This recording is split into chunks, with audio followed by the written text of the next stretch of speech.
When life gives you lemons, make lemonade, okay? So, let me tell you guys a quick story how I know there are situations that God will put you in to test you, to test and see if you're ready, right?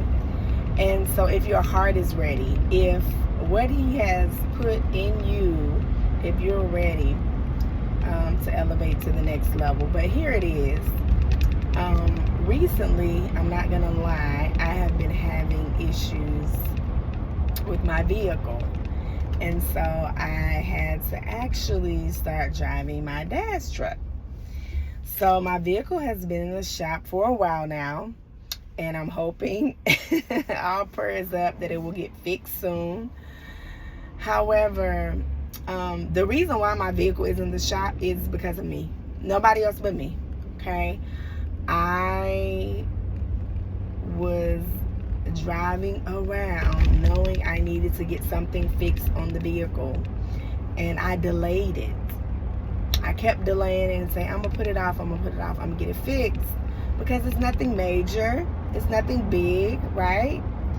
And so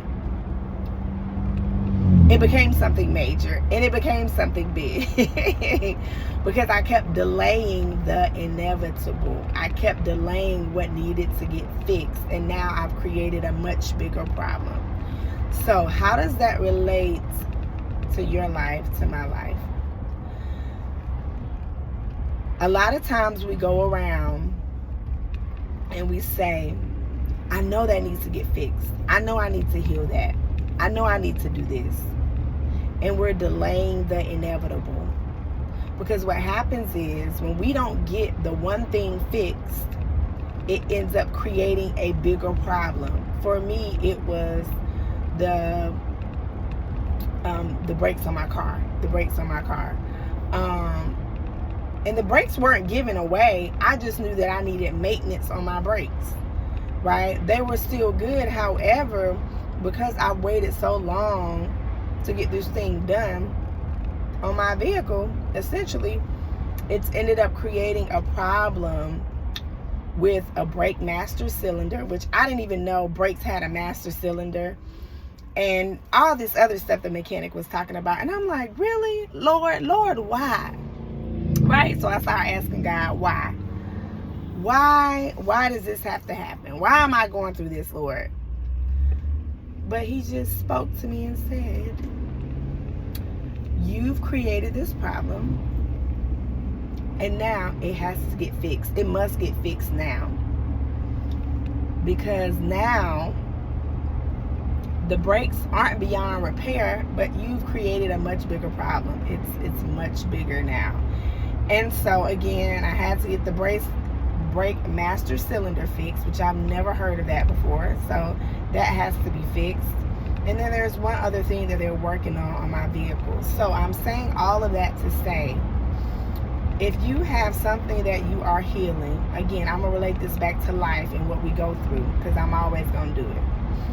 But if you have an issue of unforgiveness, of anger, of fear, whatever it may be, stop delaying the inevitable. You have to fix it. You have to fix what's broken, the small thing, because it becomes big. It basically gets bigger, and it's like a snowball, right? It's a snowball effect. And so we have to, whatever it is, heal what's going on, heal and get rid of those little small things, those little, we say, what we call them, like a little white lie.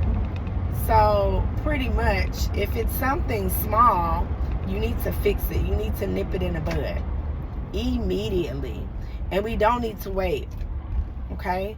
So that's the first thing. So make sure you fix what's broken, or you fix or heal what you need to heal, so that it doesn't become bigger and make your life worse and your problems get worse. And now it's like, okay, now we got to go back and heal the root of this thing. We got to get down to the bottom of it. And so that's what God is just laying on my heart to tell you today. Fix the root. Fix the root of the issue. Okay?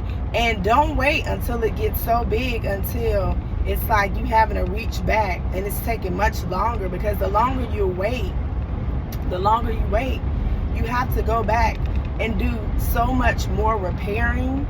You have to repair the damage that's been created, and then it starts to bleed over onto other people, and you do not want that to happen.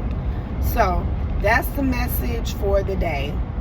Remember, nip it in the bud while it's small. Whatever you're healing, whatever you're going through, if it's a money problem, right? Start saving now. Start investing now before it gets bigger. Okay? Start now. If it's a relational problem, start fixing it now.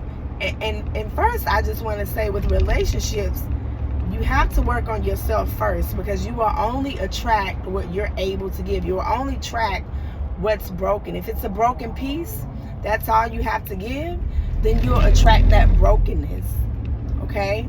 And so you can't attract a healthy part to a sick part. Okay? If something is sick, it's not going to attract something that's whole and healed. It's going to attract another broken piece to it. That's just the law of attraction. That's the law. That's just a principle in life. So we can only give what we have on the inside of us. And if we're making it on broken pieces, we have to heal those broken pieces in us, or be aware enough to know, hey, this is broken, so I'm going to do better. I'm going to fix it. I'm going to heal it. Okay? And get the help that I need. And you have to get a therapist. Okay? We can have therapists and Jesus too. Okay? Because we're human. We're not perfect like Jesus. Jesus had perfect emotions. God had perfect emotions. Okay? We're not like him. So we have to get the help that we need. The people to help us, which are therapists. Okay? So that's what was on my heart. Drop a comment below if this resonated with you. Because, again, I am definitely in this season soaking up everything that God is teaching me. I'm listening more. I'm leaning in more, because I want to be healed. I want to be whole in my financial life, in my relational life, in my emotional life, in my spiritual life. I want to be whole, right? And wholeness, the journey to wholeness, it's a journey. Okay? It is a journey. Okay? So again, let me know what you think. If this resonated with you, share it with somebody else who you know that this will help. Okay? I love you guys. Be blessed. And I'll see you on the next video.